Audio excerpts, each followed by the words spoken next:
68 વર્ષીય ગુણવંતભાઈ જે એક પ્રાઇવેટ નોકરીમાંથી નિવૃત્ત થઈ ગયા છે.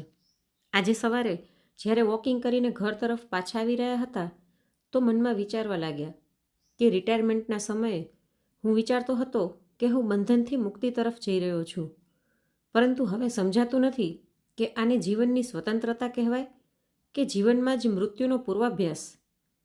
ખૂબ જ ખાલી ખાલી જેવું લાગે છે જીવન. એક એક પળ ખૂબ જ મુશ્કેલીથી હળવે હળવે પસાર થઈ રહી છે. રહી રહીને તેઓ પોતાના ગામડાની વ્યસ્ત દિનચર્યાને યાદ કરવા લાગ્યા. તે આંગળીના વેઢે ગણાય એટલી ગલીઓ, તે મુઠ્ઠીભર માણસો, બધું જ એટલું નાનું નાનું કે એક જ દિવસમાં આખું ગામડું માપી શકાય અને લગભગ દરેક માણસથી મુલાકાત થઈ જાય. તે સમયે લાગતું હતું જાણે દુનિયા મુઠ્ઠીમાં છે. એ નાનકડી એવી દુનિયા જેવી જ હાથમાંથી છૂટી કે જાણે બધું જ છૂટી ગયું. વાત એમ હતી કે શહેરમાં આવ્યાથી પહેલાં ગુણવંતભાઈ પોતાની પત્ની માધવીબેન અને દીકરા પ્રકાશની સાથે ગામડામાં જ રહેતા હતા, પરંતુ પોતાના દીકરા પ્રકાશની ઉચ્ચ શિક્ષા માટે થઈને તેમને ગામડેથી શહેરમાં આવવું પડ્યું, જ્યાં તેમણે પોતાનું મકાન ખરીદી લીધું. પરંતુ શહેર આવ્યા પછી 3 વર્ષ બાદ જ તેમના પત્ની માધવીબેનનું હાર્ટ એટેકથી મૃત્યુ થઈ ગયું. ઉચ્ચ શિક્ષણ મેળવ્યા પછી પ્રકાશ નોકરી કરવા માટે વિદેશ જતો રહ્યો. ત્યાં યુનિવર્સિટીમાં પણ તેનું એકેડેમિક કરિયર ઉજ્જવળ રહ્યું, જેના કારણે તેને ત્યાં જ નોકરી પણ મળી ગઈ અને ત્યાં મૂળ ભારતની જ એક છોકરી પ્રિયા સાથે તેણે લગ્ન પણ કરી લીધા અને ત્યાંનો જ થઈને રહી ગયો. શરૂઆતમાં તો પ્રકાશ ક્યારેક ક્યારેક ગુણવંતભાઈને ફોન કરી લેતો હતો, પરંતુ હવે તો ઘણા મહિનાઓ વીતી જતા હતા ગુણવંતભાઈની પોતાના દીકરા સાથે વાત થયે પણ. આ મોટા એવા શહેરમાં ગુણવંતભાઈ બિલકુલ એકલા પડી ગયા હતા. આજે જ્યારે સવારે વોકિંગ કરીને ગુણવંતભાઈ ઘર તરફ પાછા ફર્યા તો અચાનક તેમના ફોનની રિંગ વાગી. તેમણે ફોન ઉપાડ્યો તો સામેથી અવાજ આવ્યો, "હેલો પપ્પા, હું પ્રકાશ બોલી રહ્યો છું." "હા બેટા, બોલ, કેમ છો? બાળકો અને પ્રિયા કેમ છે?" એક જ શ્વાસમાં ગુણવંતભાઈએ ઘણા પ્રશ્ન કરી નાખ્યા. "પપ્પા, અમે બધા બરાબર છીએ. તમારી તબિયત કેમ છે?" "ઠીક છે બેટા, હવે તબિયતનું શું છે? આ ઉંમરમાં કંઈક ને કંઈક તો ચાલુ રહે જ છે, પરંતુ શરીર ચાલી રહ્યું છે, એટલા માટે દરેક ક્ષણ ભગવાનનો આભાર માનતો રહું છું." "શું વાત છે બેટા? આજે ઘણા દિવસો પછી મારી યાદ આવી." "શું કહું પપ્પા, અહીં જિંદગી એટલી વ્યસ્ત થઈ ગઈ છે કે કંઈ પણ કરવા માટે સમય જ નથી મળતો. ઘણા દિવસોથી વિચારી રહ્યો હતો કે તમને ફોન કરું, પરંતુ કોઈને કોઈ કામમાં વ્યસ્ત થઈ જતો હતો." "આ વાત તો તે સાચી કહી બેટા. જેમ જેમ નોકરીમાં પદ વધતું જાય છે તેમ તેમ જવાબદારીઓ પણ વધતી જાય છે." "પપ્પા, હું તમને એક વાત કહેવા માગું છું. તમે ખરાબ ન લગાડતા." "બોલને બેટા, એમાં ખરાબ લગાડવાની શું વાત છે?" "પપ્પા, હું વિચારી રહ્યો હતો કે તમે ત્યાં ભારતમાં બિલકુલ એકલા પડી ગયા છો. હવે તમારી તબિયત પણ ઠીક નથી રહેતી અને અમારું તો તમને ખબર જ છે કે અમારે ક્યારેક જ ભારત આવવાનું થઈ શકે છે. એટલા માટે જો તમને ઠીક લાગે તો તમે અમારી સાથે અહીં કેનેડા આવી જાઓ. અહીં તમારા બંને પૌત્ર પૌત્રી પણ તમારો સાથ મેળવીને ખુશ થઈ જશે અને તમારો સમય પણ સુખપૂર્વક વીતી જશે. અહીં મને સતત તમારી ચિંતા રહે છે. જો તમે અહીં આવી જાઓ તો અમે લોકો પણ તમારા તરફથી નિશ્ચિંત થઈ જઈએ." પોતાના દીકરાનો પ્રસ્તાવ સાંભળીને ગુણવંતભાઈને ખૂબ જ સારું લાગ્યું.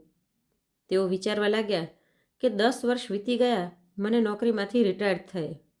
ક્યાંક એવું ન થાય કે કોઈક દિવસ અચાનક મારી આંખો બંધ થઈ જાય અને મારો દીકરો મારી અર્થી ઉપાડવા માટે પણ પહોંચી ન શકે. એમ વિચારતા ગુણવંતભાઈએ પોતાના દીકરાને ત્યાં આવવા માટેની સહમતિ આપી દીધી. પછી પ્રકાશ બોલ્યો, "પપ્પા, હવે તમે અહીં અમારી પાસે જ આવી જશો તો આપણા મકાનની પણ હવે કોઈ જરૂરત નથી. એટલા માટે તે મકાનને વેચવા માટે કાઢી દો." મકાન વેચવાની વાત સાંભળીને ગુણવંતભાઈ થોડા હેરાન રહી ગયા, કેમ કે આ મકાનની સાથે તેમની પત્નીની મીઠી યાદો જોડાયેલી હતી. આ મકાનની એક એક વસ્તુઓ તેમણે પોતાના હાથેથી સજાવેલી હતી. પરંતુ દીકરાની વાત પણ બરાબર છે કે હવે આ મકાનમાં અહીં પાછું કોણ આવશે? એમ વિચારીને તેમણે મકાન વેચવા માટે હા પાડી દીધી અને બીજા જ દિવસે છાપામાં મકાન વેચવા માટેની જાહેરાત પણ આપી દીધી. થોડાક જ દિવસોમાં મકાન વેચાઈ પણ ગયું. લગભગ 1 મહિના પછી પ્રકાશ ભારત આવ્યો અને મકાનના રૂપિયાની લેવડ દેવડ કરી લીધી. ગુણવંતભાઈએ બેંકમાં જે પણ એફડી બનાવીને રાખેલી હતી, પ્રકાશે તેનો પણ ડ્રાફ્ટ બનાવડાવીને રોકડા કરાવી લીધા અને બધી સંપત્તિ વેચ્યા પછી હવે તે લોકો કેનેડા જવા માટે બિલકુલ તૈયાર હતા. નિશ્ચિત સમય પર તે લોકો એરપોર્ટ પહોંચી ગયા. પ્રકાશે કહ્યું, પપ્પા, તમે અહીં સોફા પર બેસો. બધી ઔપચારિકતા પૂરી કરવા માટે સમય જોઈશે. હું ચેકિંગ કર્યા પછી આવું છું. પછી તમને લઈ જઈશ. ગુણવંતભાઈ ત્યાં સોફા પર બેસી ગયા અને તેમનું મન પોતાના ભૂતકાળમાં ખોવાઈ ગયું. એકાએક તેમની જિંદગીના પન્ના ખુલવા લાગ્યા. જે મકાનને તેમની પત્નીએ આટલા શોખથી બનાવડાવ્યું હતું, એ વેચતા સમયે તેમનું મન ભારી થઈ રહ્યું હતું.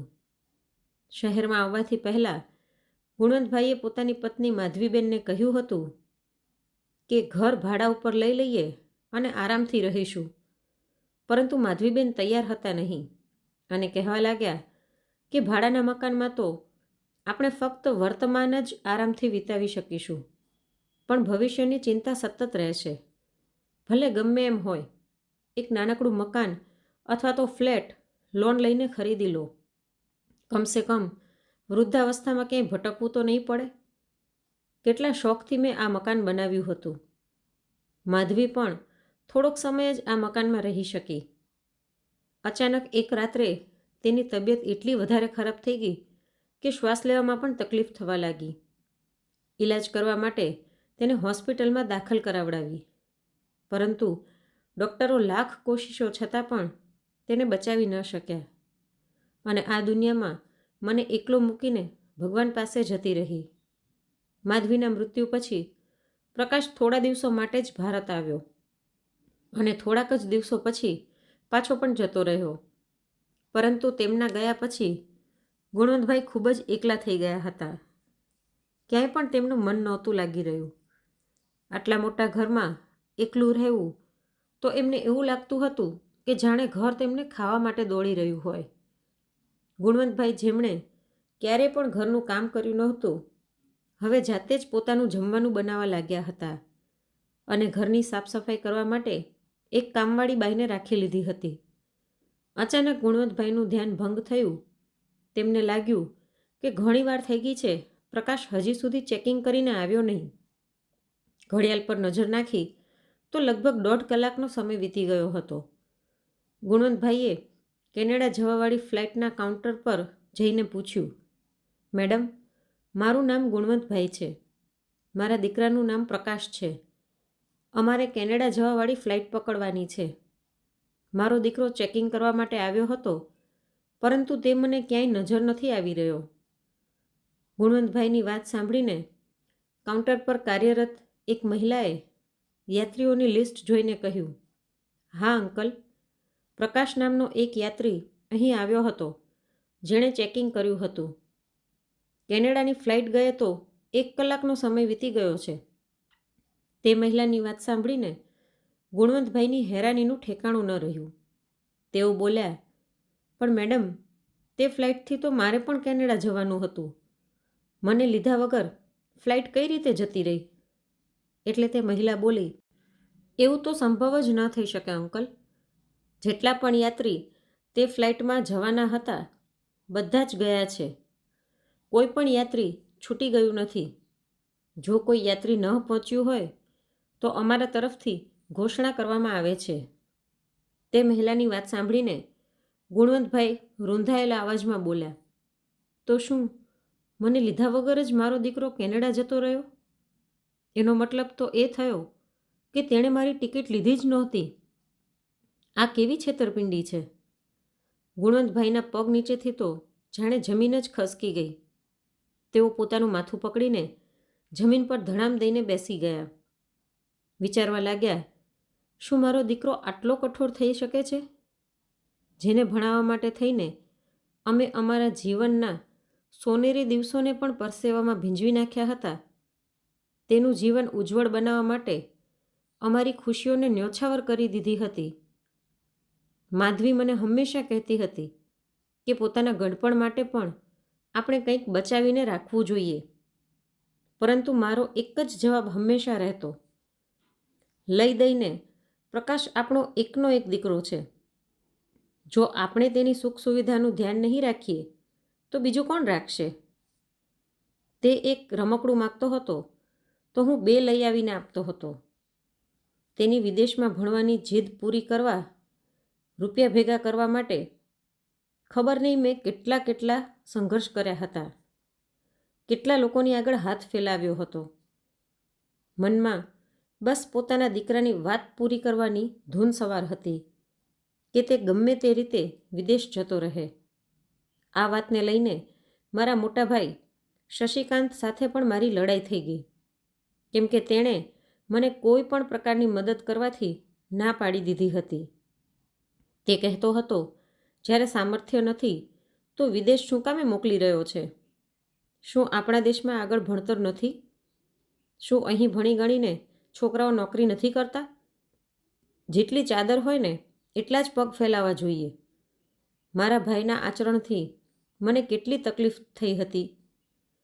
તે જ દિવસે મેં મનમાં ને મનમાં નક્કી કરી લીધું હતું કે હવે મદદ માટે મારા ભાઈના દરવાજા પર ક્યારેય પગ નહીં રાખું. ત્યારથી અમારા બંને ભાઈઓની વચ્ચે પણ કટુતા આવી ગઈ હતી.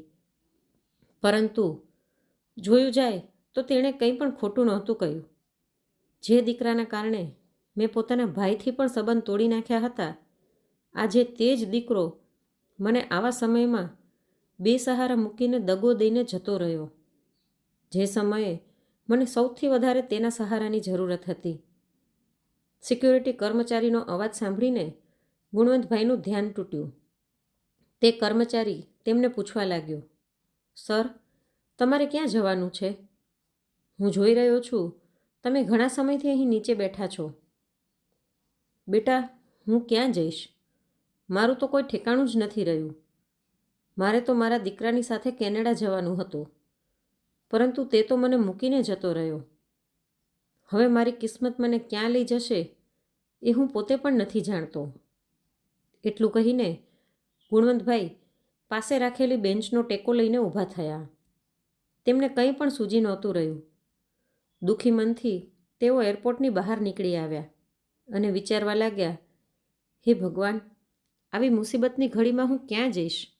મને કોણ આશરો આપશે? હવે તો મારું ઘર પણ મારી પાસે નથી રહ્યું. શું હું મારા મોટાભાઈ પાસે જાઉં? શું તે મારી મદદ કરશે? શું તેણે મને માફ કરી દીધો હશે? પરંતુ હવે બીજો કોઈ રસ્તો પણ નથી બચ્યો. તેની સામે રડીશ, પગે પડીશ, પોતાની મજબૂરીઓ જણાવીશ તો કદાચ તેનું મન પીગળી જાય. એક વખત જઈને જોઉં તો ખરો, એમ વિચારીને તેઓ બસ પકડવા માટે ચાલતા થયા. લગભગ 2 કલાક પછી તેઓ પોતાના ભાઈ શશિકાંતના ઘરે પહોંચી ગયા. ડોરબેલ વગાડી તો તેમની નોકરાણીએ દરવાજો ખોલ્યો અને પૂછ્યું, કોને મળવું છે? શશીભાઈ ઘરે છે? હા, સાહેબ તો ઘરે જ છે, પણ તમે કોણ છો? તેમને કહો કે તેમનો ભાઈ આવ્યો છે. તે જ સમયે શશિકાંતભાઈ બહાર આવ્યા અને પોતાના નાના ભાઈને આવી હાલતમાં જોઈને હેરાન રહી ગયા. ગુણવંતભાઈની ધીરજ હવે ખૂટી ગઈ અને તેઓ રડવા લાગ્યા. શશિકાંતભાઈ તેમને અંદર લઈ આવ્યા અને પોતાના ભાઈને તેની હાલતનું કારણ પૂછ્યું, પરંતુ ગુણવંતભાઈ કંઈ પણ બોલવાની હાલતમાં હતા જ નહીં. તેમનું મન થઈ રહ્યું હતું કે પોતાના ભાઈના ખભા પર માથું રાખીને મન ભરીને રોઈ લે. તેમની આંખોમાંથી અવિરલ અશ્રુધારા વહેતી જઈ રહી હતી. શશિકાંતભાઈએ તરત કામવાળીને પાણી લઈ આવવા માટે કહ્યું. ગુણવંત, આખરે વાત શું છે? તું આવી રીતે શું કામે રડી રહ્યો છે? અને આ શું હાલત બનાવી રાખી છે તે પોતાની? લે, પહેલાં થોડુંક પાણી પી લે અને શાંત થઈ જા. હવે તું પોતાના ઘરમાં છો, પોતાના ભાઈ પાસે. ગુણવંતભાઈએ એક ઊંડો શ્વાસ લીધો અને થોડુંક પાણી પીધું અને સંયત સ્વરમાં બોલ્યા, ભાઈ, હું શું કહું તમને? આ ઉંમરમાં આવીને મારા દીકરાએ જ મારી સાથે છલ કર્યો છે. મેં ક્યારેય સપનામાં પણ નહોતું વિચાર્યું કે આવો દિવસ પણ મારે જોવાનો વારો આવશે, જ્યાં મારી સાથે ચારે તરફ ફક્ત અંધારું જ અંધારું છે. એટલે શશિકાંતભાઈ બોલ્યા, હું કંઈ સમજ્યો નહીં. તું સરખી વાત જણાવ. તારી આવી હાલત જોઈને મારા મનમાં ખબર નહીં કેટલા બધા પ્રશ્નો એકી સાથે ઉઠી રહ્યા છે. શશિકાંતભાઈએ પૂછ્યું તો ગુણવંતભાઈએ બધી ઘટના તેમની સામે જણાવી દીધી. શશિકાંતભાઈએ ઊંડો શ્વાસ લેતા તેમની એક એક વાત ખૂબ જ ધ્યાનપૂર્વક સાંભળી અને બોલ્યા, આ કેવી વિડંબના છે. તે પોતાના દીકરાને ભણાવવા માટે થઈને અને એક સારો માણસ બનાવવા માટે પોતાનું બધું જ દાવ પર લગાડી દીધું, અને તારી સાથે જ આવું વર્તન? શું મા બાપ આ દિવસ માટે જ પોતાના છોકરાઓને ઉછેરીને મોટા કરે છે? કેટલા સ્વાર્થી થઈ ગયા છે આજકાલના છોકરાઓ. પછી ગુણવંતભાઈ બોલ્યા, ભાઈ, હવે મને કંઈ સમજાઈ નથી રહ્યું કે હું શું કરું. આ ઉંમરમાં હું ક્યાંય નોકરી કરવા પણ જઈ નહીં શકું. સારું રહેશે કે તમે મને કોઈ વૃદ્ધાશ્રમમાં મોકલી દો. આ તો શું કહી રહ્યો છે ગુણવંત? આત્મસન્માનથી માથું ઊંચું કરીને જીવવાવાળો માણસ આજે વૃદ્ધાશ્રમ જવાની વાત કરી રહ્યો છે? આ ઘર તારું જ તો છે. દીકરી શિવાંગીના લગ્ન કર્યા પછી જ્યારથી તારી ભાભી આ દુનિયા મૂકીને જતી રહી, ત્યાર પછી તો હું બિલકુલ એકલો જ થઈ ગયો છું. હવે તું આવી ગયો છે ને, તો આપણા બંનેનો સમય આરામથી પસાર થઈ જશે. પોતાના મોટા ભાઈની વાતો સાંભળીને ગુણવંતભાઈને થોડુંક આશ્વાસન મળ્યું, પરંતુ તેઓ પોતાના મોટા ભાઈ ઉપર બોજ બનવા નહોતા માગતા. એટલા માટે તેઓ હજુ પણ ચિંતામાં હતા. હજી બંને ભાઈઓમાં આ બધી વાતો ચાલી જ રહી હતી કે અચાનક ડોરબેલ વાગી. જોયું તો શશિકાંતભાઈની દીકરી શિવાંગી થોડા દિવસો માટે રહેવા આવી હતી. આટલા વર્ષો પછી પોતાના કાકાને આ ઘરમાં જોઈને તેને ખૂબ જ આશ્ચર્ય થયું. શિવાંગી તેમની પાસે બેસીને તેમના હાલચાલ પૂછવા લાગી, પરંતુ જ્યારે તેને ગુણવંતભાઈની હાલતની જાણકારી થઈ તો તેને પણ ખૂબ જ દુઃખ થયું અને હેરાની પણ કે કાકાની સાથે પ્રકાશ આવું કઈ રીતે કરી શકે છે. બીજા દિવસે સવારમાં શિવાંગીએ પોતાના પિતા અને કાકા માટે સ્વાદિષ્ટ નાસ્તો બનાવીને તેમને આપ્યો અને પોતે એક બીજા રૂમમાં જતી રહી. ગુણવંતભાઈએ જોયું કે શિવાંગી મોબાઈલ ઉપર જ ઓનલાઈન ક્લાસ લઈ રહી હતી. તેને ઓનલાઈન ક્લાસ લેતા જોઈને ગુણવંતભાઈના મનમાં કંઈક વિચાર આવ્યો, અને જ્યારે શિવાંગી બહાર આવી તો તેમણે શિવાંગીને કહ્યું, બેટા, એક વાત તો જણાવ, શું હું પણ ઓનલાઈન ક્લાસ લઈ શકું છું? ઘરે બેઠા બેઠા પોતાના દીકરા વિશે વિચારીને દુઃખી થવા કરતાં તો સારું છે કે હું કોઈ કામમાં વ્યસ્ત થઈ જાઉં. તેમની વાત સાંભળીને શિવાંગી બોલી, શું કામ નહીં કાકા? આજકાલ તો ઓનલાઈન ક્લાસીસનો જ જમાનો છે. ના તો તમારે સ્કૂલે જવું પડશે અને ના સ્કૂલની જેમ કલાકો સુધી ઊભા રહીને ભણાવવું પડશે. તમે પોતાની સગવડતા મુજબ બાળકોને ભણાવી શકો છો. અને આમ પણ તમે તો ગણિત વિષયના ખૂબ જ સારા અધ્યાપક રહી ચૂક્યા છો. શિવાંગીએ ગુણવંતભાઈનો ઓનલાઈન બાયોડેટા બનાવીને પોતાની સ્કૂલમાં મોકલી દીધો.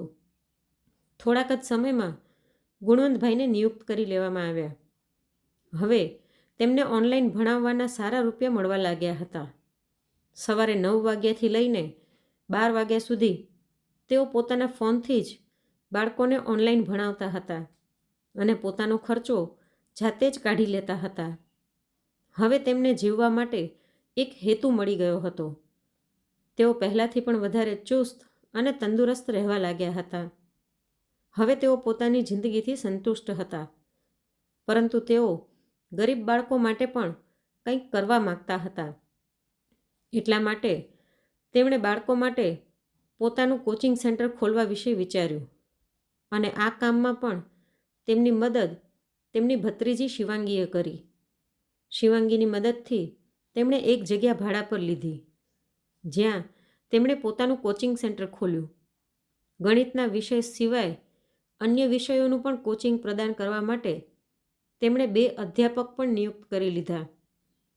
તેમના કોચિંગ સેન્ટરમાં ફી કંઈ વધારે નહોતી અને જે બાળકો ફી દઈ શકે એમ નહોતા તેઓ ફ્રીમાં પણ ભણી શકતા હતા, જેના લીધે તેમના કોચિંગ સેન્ટરની લોકપ્રિયતા વધવા લાગી. ગુણવંતભાઈ દ્વારા લેવામાં આવેલા પ્રશંસનીય પગલાંને ધ્યાનમાં રાખીને હવે તેમની મદદ માટે અમુક NGO પણ તેમની સાથે જોડાઈ ગયા, જેમણે તેમના કોચિંગ સેન્ટર માટે એક મોટી જગ્યા ઉપલબ્ધ કરાવી દીધી. એક જ વર્ષમાં તેમના કોચિંગ સેન્ટરે એક મોટી સંસ્થાનું રૂપ લઈ લીધું હતું. પરંતુ કહેવાય છે ને કે કર્મોનું ફળ તો મળીને જ રહે છે. આજે નહીં તો કાલે, આ જન્મમાં નહીં તો આગલા જન્મમાં. તો પછી પ્રકાશે પોતાના જ પિતા સાથે જે છેતરપિંડી કરી હતી તેના ફળથી તે કઈ રીતે બચી શકવાનો હતો? પોતાના જે મિત્ર સાથે ભાગીદારી કરવા માટે તેણે પોતાના પિતાના રૂપિયા ચાલાકીથી પડાવી લીધા હતા, તે મિત્રએ જ ભાગીદારીના બહાને તેની પાસેથી બધા જ રૂપિયા પડાવી લીધા. ભાગીદારીમાં ધંધો શરૂ કરવા માટે તેણે નોકરી તો પહેલાંથી જ મૂકી દીધી હતી અને હવે તેને ક્યાંય પણ નોકરી નહોતી મળી રહી. આખરે વિદેશી ધરતી ઉપર રૂપિયા વગર કેટલા દિવસો સુધી રહી શકાય? જે થોડા ઘણા રૂપિયા બચ્યા હતા તેનાથી પોતાની ટિકિટની વ્યવસ્થા કરીને તે લોકો ભારત પાછા આવી ગયા. ભારત પાછા આવીને પ્રકાશ પોતાની પત્ની અને બાળકોની સાથે પોતાના સસરાના ઘરે રહેવા લાગ્યો. નોકરી શોધી રહ્યો હતો, પરંતુ કોઈ મોટી નોકરી તેને મળી નહોતી રહી અને નાનકડી નોકરી તેને પોતાના સ્ટાન્ડર્ડની લાગતી નહોતી. સાસરાવાળા પણ આખરે બેરોજગાર જમાઈને કેટલા દિવસો માન સન્માન આપે? હવે તેને એવું લાગવા લાગ્યું હતું કે તેના સાસરામાં તેને બોજ સમજવામાં આવી રહ્યો છે. તે પોતાની જિંદગીથી પૂરી રીતે પરેશાન થઈ ગયો હતો, પરંતુ કરત તો પણ શું?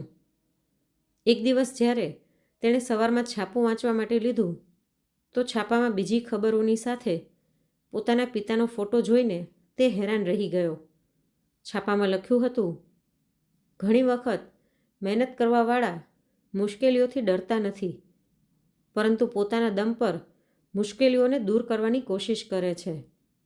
મહેનત કરીને પોતાની જાતને ફરીવાર આત્મનિર્ભર બનાવવાનું એક શ્રેષ્ઠ ઉદાહરણ છે શ્રી ગુણવંતભાઈ, જેમણે 68 વર્ષની ઉંમરમાં પોતાની અંદરના શિક્ષકને પુનર્જીવિત કર્યા અને આજના વૃદ્ધો માટે પ્રેરણાનું એક ઉદાહરણ પૂરું પાડ્યું કે તેઓ એ મહાન શિક્ષકોમાંના એક છે જેમણે ગરીબ બાળકોને મફતમાં ભણાવવાની જવાબદારી ઉપાડી છે. તેમના આ પ્રશંસનીય કાર્યને જોતા સરકાર તરફથી તેમને ઇનામ આપવાનું છે. આ ખબર વાંચીને પ્રકાશને પોતાની આંખો પર વિશ્વાસ થયો નહીં. તે હેરાન હતો કે પોતાના જે પિતાને તે દર ભટકવા માટે થઈને મૂકીને જતો રહ્યો હતો, આજે તેઓ પોતાના દમ પર આટલો મોટો પુરસ્કાર પ્રાપ્ત કરવા જઈ રહ્યા છે. છાપામાં છપાયેલી ખબરની સાથે સાથે તેમના કોચિંગ સેન્ટરનું નામ અને સરનામું પણ લખેલું હતું. પ્રકાશ મદદ માંગવા માટે પોતાની પત્નીની સાથે તરત પોતાના પિતાને મળવા દોડીને ગયો.